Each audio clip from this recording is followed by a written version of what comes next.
मैं भारती सर स्वागत करता हूं आप सभी का सार्थक क्लासेस दरभंगा के ऑनलाइन यूट्यूब प्लेटफॉर्म पर। आज हम लोग सीटेट 8 दिसंबर 2019 का पार्ट 2 वाला जो क्वेश्चन बचा हुआ है, कल पार्ट 1 किया था, आज पार्ट 2 करने जा रहे हैं। तो एक एक क्वेश्चन हम लोग करेंगे और अच्छे से करेंगे, काफ़ी बेहतर तरीके से करेंगे। तो आइए शुरुआत करते हैं, सीधा क्वेश्चन पर आते हैं। तो पहला क्वेश्चन है कि निम्नलिखित में से कौन सा विकास का सिद्धांत नहीं है। मतलब बाल विकास का सिद्धांत कौन सा नहीं है, ये हमें सेलेक्ट करना है। एक्चुअल में बाल विकास के चैप्टर 2 में बाल विकास का सिद्धांत ही पढ़ना रहता है, जहाँ पर 10 से 11 सिद्धांत हमें पढ़ने रहते हैं। जैसे विकास की एक रूपता का सिद्धांत हुआ, व्यक्तिक विभिन्नता का सिद्धांत हुआ, आंशिक पुनर्बलन का सिद्धांत हुआ। तो इस तरह के बहुत सारे सिद्धांत हमें पढ़ने रहते हैं। तो अकॉर्डिंग टू ऑप्शन हमें चुनना है कि कौन सा बाल विकास का सिद्धांत नहीं है।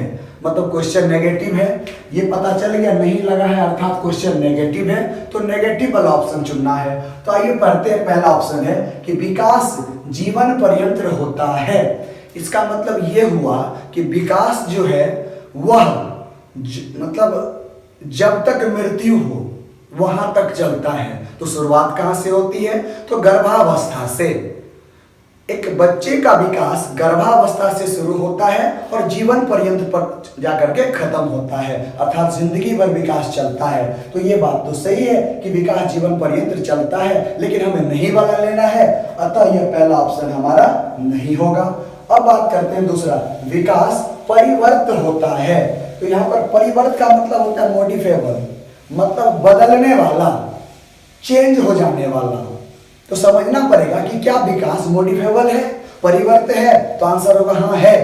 देखिए कैसे, जैसे मान लो कि एक बच्चा शुरू में छोटी छोटी बातें समझता है, फिर जैसे जैसे उम्र उसका बढ़ता है फिर बड़ी बड़ी बातें सीखता है, फिर जैसे जैसे और बड़ा होता है और बड़ी बातें सीखता है। एक एग्जांपल से समझिए कि मान लीजिए जिस समय आप 4th क्लास में थे तो मान के चलिए मैथमेटिक्स का कोई चीज़ नहीं आता था, लेकिन जैसे आप 5th में गए, 6th में गए, 7, 8 आगे गए तो आपको वही चीज़ अब क्या लगा, आसान लगने लगा, छोटा लगने लगा।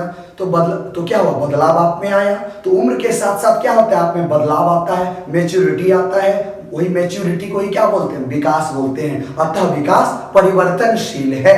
तो इसके अकॉर्डिंग परिवर्त मतलब होता है परिवर्तनशील, तो विकास परिवर्त होता है। हाँ बिल्कुल सही ऑप्शन है, बात सही है, लेकिन हमें तो नहीं वाला लेना है। तो यह तो बाल विकास का सिद्धांत है, अतः ये भी क्या होगा, नहीं लेंगे।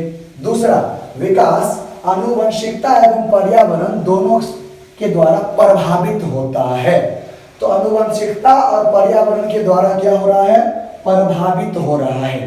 तो यहाँ पर प्रभावित का मतलब समझिए, इफेक्ट वो क्या है एक्चुअल में। तो ऐसे समझिए कि मान लेते हैं कि एक मनुष्य को प्रभावित करने वाला कौन सा कारक हो सकता है। तो अपने मन से 1-2 एग्जाम्पल मैं ले रहा हूं। जैसे 1 नंबर में वायु लिया, 2 नंबर में भोजन लिया, 3 नंबर में कपड़ा लिया और 4 नंबर में आश्रय लिया, घर लिया। तो इन चारों में से कौन सा वह है जिसके बिना हम नहीं रह सकते? तो भाई इसमें क्या होगा, वायु होगा, ऑक्सीजन होगा। ऑक्सीजन के बिना आप नहीं रह सकते हैं, खाना के बिना 2-4 दिन रहा जा सकता है, भोजन रहने मतलब बाहर कहीं पर भी रह सकते हैं 2-4 दिन, कहीं पर भी सो सकते हैं, लेकिन ऑक्सीजन के बिना एक पर भी नहीं रह सकते हैं। अतः ऑक्सीजन ना रहेगा तो हम प्रभावित होंगे, अर्थात इसके बिना हमारा जीवन नहीं चलेगा। तो प्रभावित शब्द को आपको पॉजिटिव में लेना है, जहां कहीं भी दिखे। तो बताइए, तो विकास जो है आनुवंशिकता एवं पर्यावरण के द्वारा प्रभावित होता है। अगर आनुवंशिकता ना हो, पर्यावरण ना हो, तो क्या विकास होगा? नहीं होगा। क्योंकि विकास जो है आनुवंशिकता और वातावरण दोनों के बीच एक अंतःक्रिया का परिणाम होता है।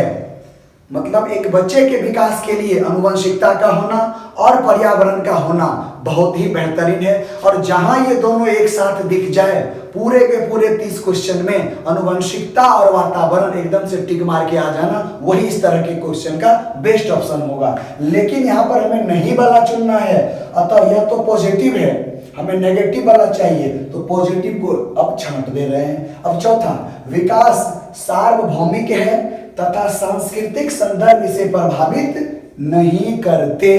मतलब ये प्रभावित नहीं करता है किसको, तो विकास सार्वभौमिक है। तो यहां पर समझना पड़ेगा सार्वभौमिक का मतलब क्या होता है। यूनिवर्सलाइजेशन, सार्वभौमिक का मतलब होता है जो कहीं ना बदले, हर जगह वह वैसा ही हो, सेम रूल फॉलो करे, तो वो होता है सार्वभौमिक। जैसे याद कीजिए, आप पढ़े होंगे 9th में या 11th में, F इक्वल टू बड़ा वाला G m1 into m2 by R square. तो ये जो बड़ा वाला G था, ग्रेविटेशनल कांस्टेंट जिसको नियतांक बोलते हैं, क्या ये कहीं बदला था?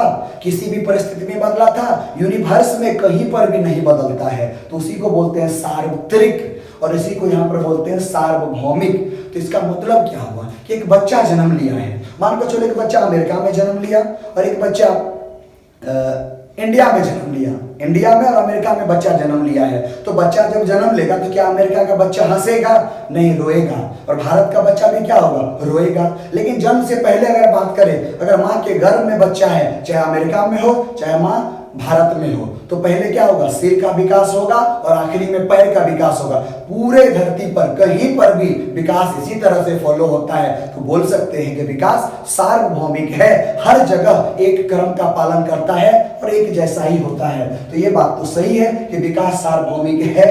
तथा सांस्कृतिक संदर्भ, मतलब जो हमारा कल्चर है, जो हमारा नेचर है, उससे हम प्रभावित होते हैं। जी हाँ, बिल्कुल प्रभावित होते हैं। हमारा कल्चर हमें सिखाता है कि हमें कैसे रहना है, हमें कैसे जीना है। लेकिन ये बोल रहा है कि प्रभावित नहीं होता है, मतलब उसका कोई प्रभाव आप पे नहीं पड़ता है, तो ये सरासर निहायत गलत बात है। तो प्रभावित नहीं होने के कारण ये जो ऑप्शन है, ये ऑप्शन नेगेटिव हो गया और हमें नेगेटिव ही चुनना था। तो इसका बेस्ट आंसर क्या होगा? 4 नंबर होगा। आइए दूसरे क्वेश्चन पर आते हैं। अगला क्वेश्चन है कि वैयक्तिक विभिन्नताओं का प्राथमिक कारण क्या है। इसका मतलब हुआ कि हर व्यक्ति अलग अलग गुण के होते हैं, अलग अलग लक्षण के होते हैं, तो उसका कारण क्या है? व्यक्तित्व विभिन्नता। अगर कोई लड़का मान के चलो 5 फीट का है और कोई लड़का 6 फीट का है, तो ये लंबाई में भी क्या हुआ? अलग अलग अंतर हुआ। ये अंतर भी क्या कहलाएगा? व्यक्ति विभिन्नता होगा।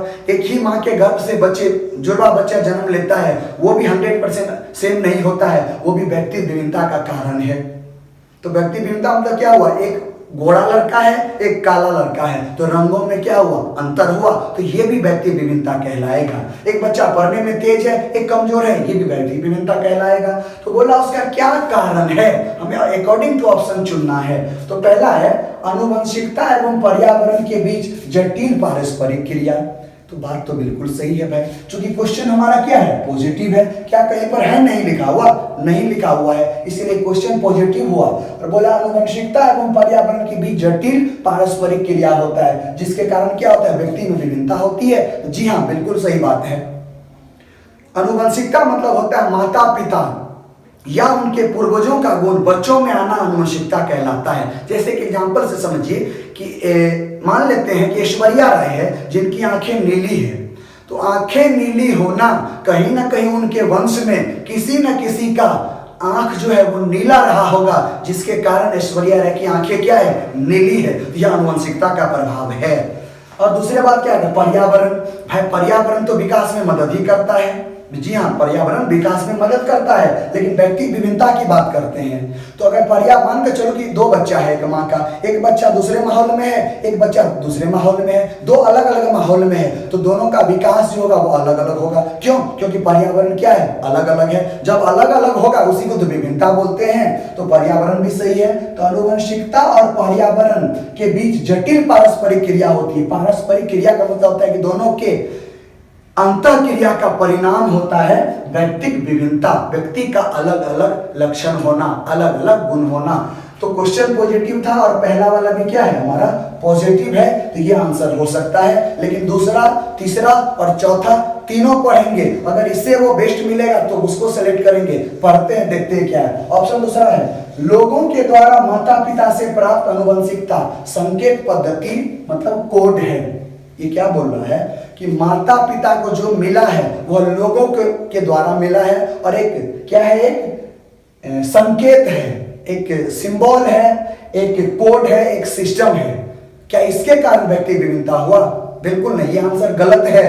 पहले लोगों के द्वारा माता पिता को मिला, फिर आपको मिला, जिसके कारण अंतर हुआ। क्या ऐसा कुछ नहीं है। व्यक्ति विभिन्नता जब कभी आएगा तो उसका आंसर एक और एकमात्र आंसर क्या देंगे, वंशानुक्रम और पर्यावरण। तो ये भी आंसर हमारा क्या हो जाएगा, गलत हो जाएगा। दूसरा है जन्मजात विशेषताएं हैं, मतलब व्यक्ति विभिन्नता जो है जन्मजात विशेषताएं हैं।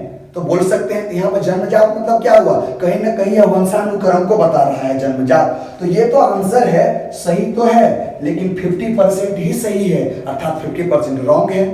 अगला, इसीलिए इसको हम छांट दे रहे हैं। अगला है पर्यावरणीय प्रभाव, मतलब यहाँ पर केवल पर्यावरण की बात हो रही है, आनुवंशिकता की बात नहीं हो रही है। तो ये भी 50% ही सही है, तो इसको भी काट देते हैं। तो यहाँ पर सबसे जो हमारा बेस्ट ऑप्शन है आनुवंशिकता एवं पर्यावरण के बीच जटिल पारस्परिया।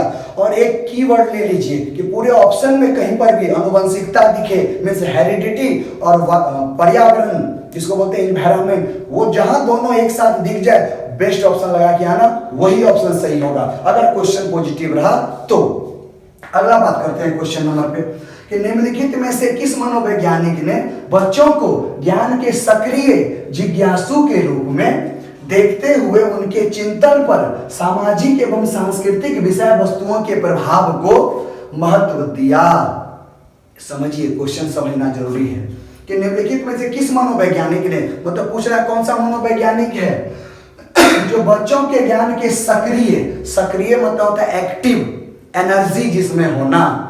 तो बच्चों के द्वारा एनर्जी होगा, जब एनर्जी होगा तो क्या होगा, जिज्ञासा बढ़ेगा, उसमें इच्छा शक्ति जगेगी। तो बोलता है सक्रिय जिज्ञासु के रूप में देखते हुए, मतलब बच्चों को क्या देखा, एनर्जेटिक देखा, जिज्ञासा उसमें देखा कि बच्चा क्या कर रहा है, चिंतन कर रहा है। चिंतन मतलब होता है थिंकिंग करना, बच्चा थिंकिंग कर रहा है। पर सामाजिक सांस्कृतिक विषय वस्तु के प्रभाव को महत्व दिया, और उसमें महत्व किसको दिया है, सामाजिक एवं सांस्कृतिक को। तो ये बात किस मनोवैज्ञानिक ने कही है, तो एक बात ध्यान देना, सामाजिक लिखा हो और सांस्कृतिक लिखा हो, तो सामाजिक और सांस्कृतिक ये दो वर्ड जहां दिख जाए और कहीं पर भी ऑप्शन में वाइगोत्स्की दिखे तो टिक मार करके आ जाए, वह 100% सही होगा। क्यों? क्योंकि वाइगोत्स्की ने कहा है एक बच्चे का विकास समाज के बाहर संभव नहीं है, मतलब समाज में रह करके ही बच्चों का विकास होगा। समाज में संस्कृति भी सीखते हैं, संस्कृति कहाँ सीखते हैं, समाज से सीखते हैं। तो सामाजिक और संस्कृति की बात जहां पर होगी तो उसका आंसर क्या होगा, वाइगोत्स्की होगा। लेकिन एक बात और ध्यान देना, सामाजिक अधिगम का सिद्धांत, सामाजिक अधिगम का सिद्धांत जहां पर होगा तो उसका आंसर वाइगोत्स्की नहीं होगा, उसका आंसर बेंडोरा होगा। यह भी आपको ध्यान रखना है, हालांकि इस ऑप्शन में नहीं है। तो इसका आंसर क्या होगा, सामाजिक सांस्कृतिक। भाई सामाजिक सांस्कृतिक अभी जस्ट बोला लेव वाइगोत्स्की, तो कहां है लेव वाइगोत्स्की, ऑप्शन नंबर 3 में। तो ये डायरेक्ट बनाने वाला क्वेश्चन था, इसमें पहला, दूसरा या चौथा को गलत साबित आप नहीं कर सकते, क्योंकि डायरेक्ट ये पता होना चाहिए, ये डायरेक्ट वाला क्वेश्चन था। आइए अगले क्वेश्चन पर। कक्षा में परिचर्चा के दौरान एक शिक्षक प्रायः लड़कियों की तुलना में लड़कों पर अधिक ध्यान देता है, यह किसका उदाहरण है? ध्यान देना बात को, एक शिक्षक है वह लड़कियों की तुलना में लड़कों पर अधिक ध्यान देता है। इसका मतलब क्या हो गया कि कहीं ना कहीं लड़कों को महत्व दे रहा है, लड़के का वेटेज ज्यादा रख रहा है लड़कियों की तुलना में। तो कहीं ना कहीं ये जेंडर की बात हो रही है, मतलब मेल और फीमेल की बात हो रही है, जेंडर पक्षपात हो रहा है। तो इसका पहला ऑप्शन क्या है, जेंडर समरूपता। समरूपता मतलब होता है एक जैसा, तो क्या एक जैसा दिख रहा है? नहीं, लड़कियों को अलग और लड़कों का अलग महत्व मतलब लड़कों का महत्व अलग दिया जा रहा है, तो समरूपता नहीं है ना, एक जैसा नहीं है ना, तो पहला ऑप्शन हमारा नहीं होगा। अब बात करते हैं दूसरा, जेंडर पक्षपात। जेंडर मतलब हो गया मेल फीमेल, और पक्षपात मतलब वह पक्ष लेना। तो जी हाँ, इस क्वेश्चन के अकॉर्डिंग पता चल रहा है कि यह जो टीचर है वह लड़कों का पक्ष ले रहा है, अतः यह ऑप्शन हमारा सही ऑप्शन है। लेकिन तीसरा भी हम देखते हैं, जेंडर पहचान मतलब लड़का और लड़कियों की पहचान करना। क्या पहचान की बात हो रही है? नहीं, पक्षपात की बात हो रही है, अतः तीसरा आंसर इसलिए नहीं होगा। और चौथा क्या है, जेंडर संबंधता मतलब जेंडर से संबंधित है। हाँ, जेंडर से संबंधित तो है क्वेश्चन कि लड़कियों का वेटेज लड़कों की तुलना में कम है, लेकिन पक्षपात की भी तो बात हो रही है कि लड़कों पर अधिक ध्यान दिया जा रहा है, मतलब पक्षपात की बात हो रही है। तो चौथा से बेस्ट हमारा आंसर क्या होगा? दूसरा आंसर होगा। अगला क्वेश्चन है कि बच्चों में जेंडर रूढ़िवादिता एवं जेंडर भूमिका अनुरूपता को कम करने के लिए निम्नलिखित में से कौन सी पद्धति प्रभावशाली है? मतलब क्वेश्चन क्या है? पॉजिटिव है। एक चीज और ध्यान दीजिए, ये जो जेंडर वाला टॉपिक है यहां से क्वेश्चन आते ही आते हैं। जैसे क्वेश्चन है कि जेंडर है, तो इसका आंसर क्या होगा? इसका ऑप्शन बड़ी घुमा करके दिया रहेगा कि यह सामाजिक संरचना है, यह जैविक संरचना है, तो ये है, तो वो है।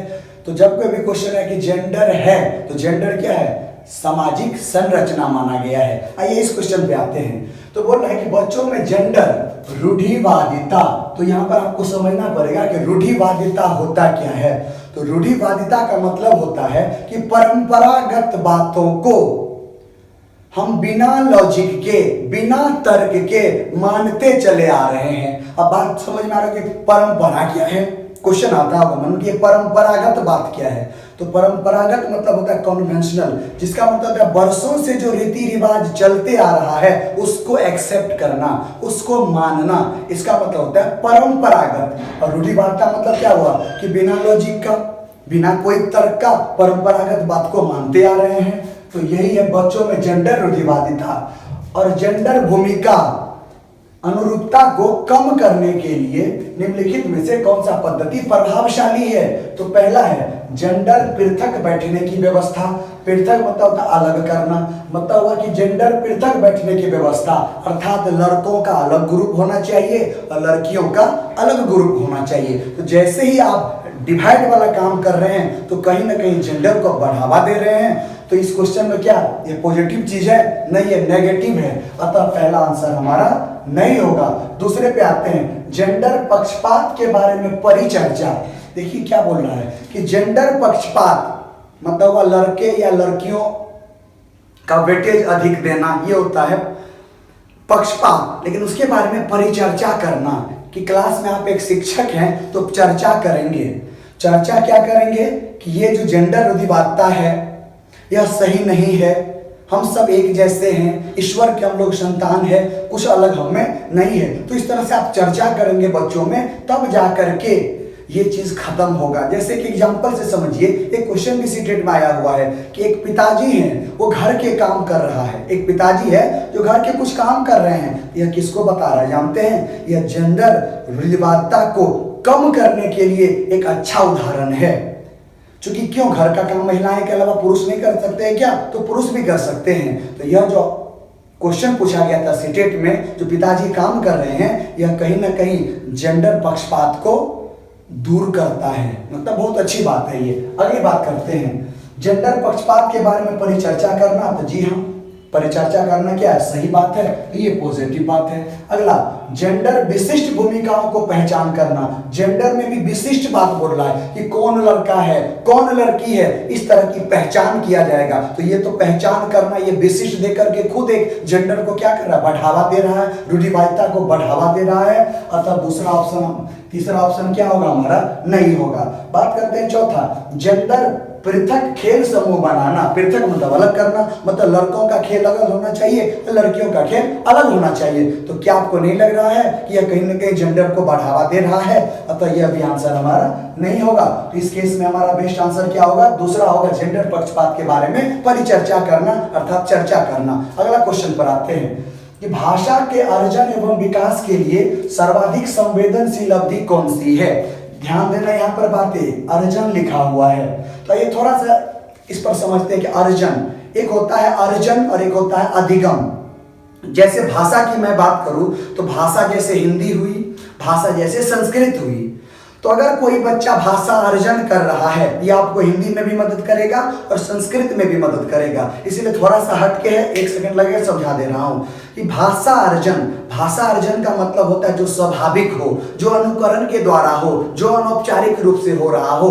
तो भाषा अर्जन किसका होता है? मातृभाषा का होता है। अर्थात जब बच्चा अपनी मातृभाषा सीख रहा होता है, अर्थात स्वतः हो रहा होता है, तो मातृभाषा का सीखना ही क्या कहलाएगा? अर्जन कहलाएगा। लेकिन मातृभाषा के अलावा कोई अन्य भाषा, जिसको मानक भाषा बोलते हैं, स्टैंडर्ड भाषा बोलते हैं, द्वितीयक भाषा बोलते हैं, अगर वो सीख रहा है तो वह सीखना अधिगम कहलाता है, न कि अर्जन। और अधिगम में होता क्या है कि बच्चा प्रयास करता है, मतलब अधिगम प्रयासपूर्ण होता है और अर्जन स्वतः होता है, स्वाभाविक होता है, अनुकरण पर आधारित होता है, समाज के द्वारा होता है, जबकि अधिगम विद्यालय में होता है। तो यही अंतर है। तो बात क्या हो रही है कि भाषा के अर्जन एवं विकास, मतलब क्या बात हो रही है? अर्जन की बात हो रही है। तो लॉजिक तुरंत समझ में आ जाना चाहिए। इसका मतलब पक्का बच्चा मातृभाषा की बात कर रहा है, मातृभाषा सीख रहा है, अर्थात बच्चे को उम्र 6 साल से कम ही रहा होगा शायद। तो बात करते हैं कि भाषा के अर्जन एवं विकास के लिए सर्वाधिक संवेदनशील अवधि कौन सी है? मतलब वो अवधि जिसमें बच्चे को जो चीज बता दीजिए बच्चा उसे ग्रहण कर लेगा, मतलब वो निकलेगा नहीं उसके मन से। तो वो कौन सी ऐसा, मतलब कौन सा अवधि है, कौन सा समय है जिसमें बच्चे को जो सिखा दीजिएगा फट से सीख लेगा और वही आपको बताएगा भी? वो हमें चुनना है। लेकिन किसके लिए? भाषा अर्जन के लिए। तो भाई भाषा अर्जन भी हो गया, तो भाषा अर्जन किसका होता है? मातृभाषा का होता है। तो मातृभाषा बच्चा कब सीखता है? तो भाई बाल्यावस्था में सीखता है। तो बाल्यावस्था में भी कब? 2 से 6 साल के बीच में। तो ये 2 से 6 साल वाला ऑप्शन खोजते हैं। तो पहला ऑप्शन है किशोरावस्था। किशोरावस्था होता है 12 से 18 वर्ष। इस समय बच्चा स्कूल में होता है, औपचारिक शिक्षा की बात होती है, अतः यह ऑप्शन हमारा नहीं होगा अर्जन के लिए। दूसरा, जन्म से पूर्व अवधि। भाई बच्चा पेट में है, जन्म से पूर्व मतलब क्या हुआ? बच्चा पेट में है। और जब बच्चा पेट में रहेगा तो कैसे सीख लेगा? बोला सीख लेगा सर जी, कैसे सीख लेगा? तो वो क्या नाम था महाभारत में अभिमन्यु सर, वो तो पेट में सीख गया था। तो वो अलग बात है बंधु मेरे, ये अलग बात है, ये बाल विकास है। माँ के गर्भ में बच्चा कुछ नहीं सीखेगा, बाहर आएगा तो ही भाषा का ज्ञान होगा, गर्भ में भाषा की बातें नहीं होगी। तो बताइए जन्म से पूर्व होगा? बिल्कुल नहीं होगा, ये गलत ऑप्शन है। तीसरा, प्रारंभिक बाल्यावस्था अर्थात 2 से 6 वर्ष। 2 से 6 वर्ष, तो 6 वर्ष में तो बच्चा हमारा स्कूल जबे करता है। और 6 वर्ष से मतलब 6 वर्ष, 4 वर्ष, 5 वर्ष इसकी बात हो रही है। तो बच्चा घर में है, अनौपचारिक बात होगी, समाज से सीखेगा, अनुकरण से सीखेगा, अर्जन यहीं पर होगा, अर्थात मातृभाषा की बात हो रही है भाई मेरे। तो बताओ जरा सा, प्रारंभिक बाल्यावस्था कब थी? 2 से 6 वर्ष। लगा दे टिक, एकदम फटाफट लगा दे, यही ऑप्शन होगा। क्यों? क्योंकि यहाँ पर स्पष्ट लिखा है भाषा के अर्जन, कीवर्ड यही है, भाषा का अर्जन। भाषा का अर्जन मातृभाषा का होता है।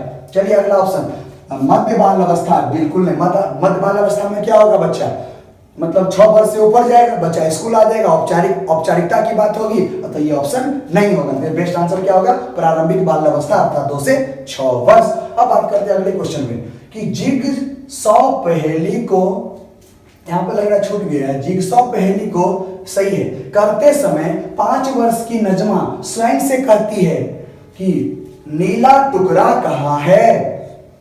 नहीं, यह वाला नहीं, गाढ़े रंग वाला, जिससे यह जूता पूरी तरह से बन जाएगा। अब क्वेश्चन क्या बोल रहा है कि इस प्रकार की वार्ता को वायगोत्स्की क्या मिला कि नजमा पागल है क्या?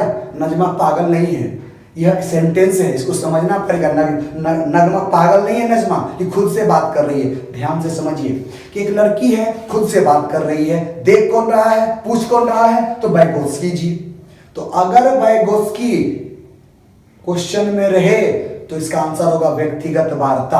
अगर इसी क्वेश्चन को घुमा करके पूछना होगा तो वायगोत्स्की की जगह पियाजे दे देगा। सेम क्वेश्चन, सेम सिचुएशन, लेकिन बोलेगा पियाजे के अकॉर्डिंग बताओ, तब क्या होगा? तब जो इसका आंसर होगा वो होगा कौन सा? तो वो होगा आत्म केंद्रित वार्ता, या इसी का दूसरा नाम है अहम केंद्रित वार्ता। तो ध्यान देना इस बात पर कि कोई बच्ची है जो खुद से बात कर रही है, अगर वायगोत्स्की के परिप्रेक्ष्य में क्या आंसर होगा? तो व्यक्तिगत वार्ता। और जीन पियाजे के संदर्भ में क्या आंसर होगा? तो आत्म केंद्रित या अहम केंद्रित वार्ता। तो यहाँ तो वाइगोत्स्की पूछा है, तो आंसर क्या होगा? व्यक्तिगत वार्ता। बहुत ही बेहतरीन क्वेश्चन है, आपको दिख जाएगा पेपर में। तो हम आपको जो भी क्वेश्चन करा रहे हैं, बेस्ट क्वेश्चन करा रहे हैं। 2019 का 8 दिसंबर का पेपर है और इसी तरह के क्वेश्चन आएंगे आपके एग्जाम में। आप देख लेना 31 जनवरी 2021 को आपके पेपर में दिख जाएगा इसी तरह के क्वेश्चन। लेकिन लॉजिक मेरी तरह अगर लगाओगे तो 30 में 30 आना तय है। अगला क्वेश्चन करते हैं, इसका बेस्ट आंसर क्या होगा? वाइगोत्स्की का लगा दे व्यक्तिगत वार्ता, फटाक से लगा दो, यही होगा। अगला, बच्चों को संकेत देना तथा आवश्यकता पड़ने पर सहयोग प्रदान करना निम्नलिखित में से किसका उदाहरण है?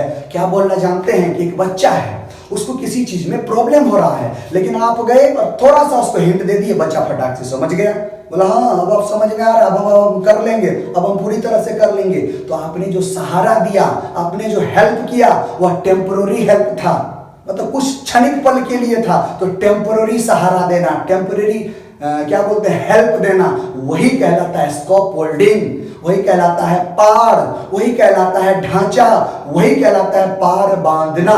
तो इतने सारे ऑप्शन कहीं पर भी दिखे, स्कॉप होल्डिंग, देखिए हिंदी में बहुत सारे नाम होंगे, जैसे पार होगा, ढांचा होगा, पार बांधना होगा, लेकिन अंग्रेजी में इकलौता एक ही नाम होगा, स्कॉप होल्डिंग। तो स्कॉप होल्डिंग का मतलब होता है क्या? टेम्पररी सहारा देना, कि थोड़ा सा हिंट दिए बच्चा फटाक से कर लेगा, वही कहलाता है पार ढांचा। तो बताइए कहाँ है पार ढांचा? तो पहला में होगा भाई, परवलन नहीं होगा। क्यों? क्योंकि परवलन का कंसेप्ट पार्ट 1 का वीडियो देख लीजिए, बहुत अच्छे से एक्सप्लेन कर दिए हैं। अब तो ये भी नहीं होगा। तीसरा है अनुबंधन, अनुबंधन कंडीशन, तो कंडीशन तो बिल्कुल नहीं होगा। उसके बाद मॉडलिंग, तो भाई मॉडलिंग का संबंधित बेंडोरा से है, क्वेश्चन आएगा कराएंगे बेंडोरा से, यहां से भी क्वेश्चन आता है मॉडलिंग, बच्चे मॉडलिंग से भी सीखते हैं, ये सीधा बेंडोरा से रिलेटेड है, अर्थात ये भी ऑप्शन नहीं होगा। बेस्ट ऑप्शन क्या होगा? पार या ढांचा। अगला क्वेश्चन, संवेग एवं संज्ञान एक दूसरे से डॉट डॉट डॉट डॉट है, मतलब इसमें भरिए। ये क्वेश्चन तभी भाई साहब आपसे बनेगा जब आप संवेग, जिसको बोलते हैं इमोशन, फीलिंग, और संज्ञान मतलब ज्ञान, मतलब संज्ञानात्मक विकास, मतलब जीन पियाजे, तो इन दोनों के बारे में जानकारी होगा। तो पहले बता देते हैं संज्ञान। संज्ञान मतलब होता है ज्ञान, अर्थात संज्ञानात्मक विकास। मतलब इसमें क्या हो रहा है कि ज्ञान की बातें होगी, सूचना की बातें होगी, सूचना ग्रहण करने की बातें होगी, विश्लेषण की बातें होंगी, स्कीमा की बातें होंगी, तो वो किस में चला जाएगा? संज्ञान में चला जाएगा। और संवेग मतलब क्या था? इमोशन, मतलब संवेग क्या है कि भाई यह मनुष्य की एक उत्तेजित अवस्था है, उठबर्थ के अनुसार एक्साइटमेंट हो जाना, ये संवेग है। आ रहा समझ में? जैसे कोई बच्चा हंस रहा है, यह संवेग है, कोई बच्चा रो रहा है, यह संवेग है। तो संवेग और संज्ञान, तो जब बच्चे में संज्ञान का आना शुरू होता है उसी वक्त संवेग आ जाता है। जैसे ही संज्ञान और संवेग, मतलब क्या, संज्ञान आया संवेग आया, जैसे जैसे उम्र बढ़ता है तो ज्ञान का लेवल बढ़ते जाता है, संवेग उसमें आना शुरू करता है, लो और आया, लो और आया। तो इस तरह से जो संवेग है उसके 14 मूल प्रवृत्ति हैं, जो एक चैप्टर ही है जिसका नाम है संज्ञान और संवेग। तो भाई संवेग और संज्ञान क्या है? एक दूसरे से जुड़े हुए हैं, अंतर संबंधित हैं, या ऐसे भी समझ सकते हैं, क्वेश्चन 6 to 8 में आया है, द्विदिशीय रिलेशन है। द्विदिशीय मतलब क्या? बोथ डायरेक्शन, दोनों डायरेक्शन से जुड़ा हुआ है, मतलब एक दूसरे से, देखिए एक इधर गया एक इधर गया, मिला दिए, जुड़ा हुआ, द्विदिशीय मतलब संज्ञान और संवेग एक दूसरे से जुड़े हुए हैं। तो यह सब बहुत बेहतरीन क्वेश्चन है, बहुत बेहतरीन। तो पहला है संबंधित नहीं है, अरे गलत तो है, ये तो पढ़ा रहे कि है, पूर्णता अलग है, बिल्कुल नहीं, थोड़ा सा भी अलग नहीं है। तीसरा क्या? स्वतंत्र है, अरे भैया बिल्कुल नहीं। सन्निहित है, सन्निहित मतलब है जुड़ा हुआ, तो बेस्ट आंसर क्या होगा? यही बेस्ट आंसर होगा, सन्निहित। तो फ्रेंड आज यहीं तक रहने देते हैं। एक्चुअली होता क्या है ना कि मैं डिटेल से बताता हूँ एक एक क्वेश्चन के बारे में कि यह सही है और बाकी 3 गलत क्यों हैं, तो स्वाभाविक सी बात है, थोड़ा सा टाइम लगेगा, लेकिन मेरा दावा है अगर मेरी तरह करेंगे तो बेहतरीन, मतलब 30 आउट ऑफ 30 आना तय है बाल विकास में, अगर लॉजिक आप ऐसा लगाएंगे तो। एक और छोटी सी जानकारी देना है कि अभी सार्थक क्लासेस दरभंगा में आज 10 तारीख है आज, तो आज से ही टेस्ट सीरीज हमारा शुरू हुआ है। तो ये 9:30 बजे से टेस्ट सीरीज है, 150 क्वेश्चनों का है, ये चलेगा 30 जनवरी तक चलेगा। तो अगर आप टेस्ट सीरीज हमारा ज्वाइन करना चाहते हैं तो अवश्य ज्वाइन करें। बेहतरीन क्वेश्चन सीटेट का बेहतरीन क्वेश्चन हमारा टेस्ट सीरीज ऐसा रहेगा जो सीटेट में उस तरह के ही क्वेश्चन आएंगे, लेकिन उससे भी बेहतरीन हमारा क्या है जानते हैं? डिस्कशन। हमारा जो डिस्कशन होता है ना, बहुत ही बेहतरीन डिस्कशन, बेहतरीन मतलब सबसे नंबर 1 बेहतरीन डिस्कशन होता है। अगर आपका रिजल्ट नहीं आ रहा है तो एक बार अवश्य मिले सार्थक कला से दरभंगा से, आप हमसे मुलाकात कीजिए, आपका रिजल्ट तय है। क्योंकि हमसे पढ़ा हुआ विद्यार्थी और रिजल्ट ना हो, ऐसा हुआ नहीं आज तक संभव, ये मेरे 15 साल का अनुभव है। तो अगर आप भी ज्वाइन करना चाहते हैं सार्थक सीटेट टेस्ट सीरीज, तो अवश्य ज्वाइन करें, टेस्ट सीरीज ज्वाइन करें, और उसमें सबसे बेनिफिट आपको मिलेगा डिस्कशन। सारा का सारा ऑप्शन, 4 का 4 ऑप्शन, 15 चौक 60, समझ रहे हैं ना? मतलब कितना ऑप्शन हो गया? 600 ऑप्शन हो गया, 600 होगा ना, चूंकि कितना क्वेश्चन है, 150 क्वेश्चन है, उसको 4 से गुना कीजिए तो 60 हो जाए, मतलब 600 ऑप्शन को हम आपको डिस्कशन करेंगे एकदम डिटेल से विद संस्कृत। तो आइए ज्वाइन कीजिए सार्थक कला से दरभंगा। तो फ्रेंड फिर मिलते हैं इसके अगले क्वेश्चन में, पार्ट 3 में। तब तक के लिए थैंक यू, जय हिंद।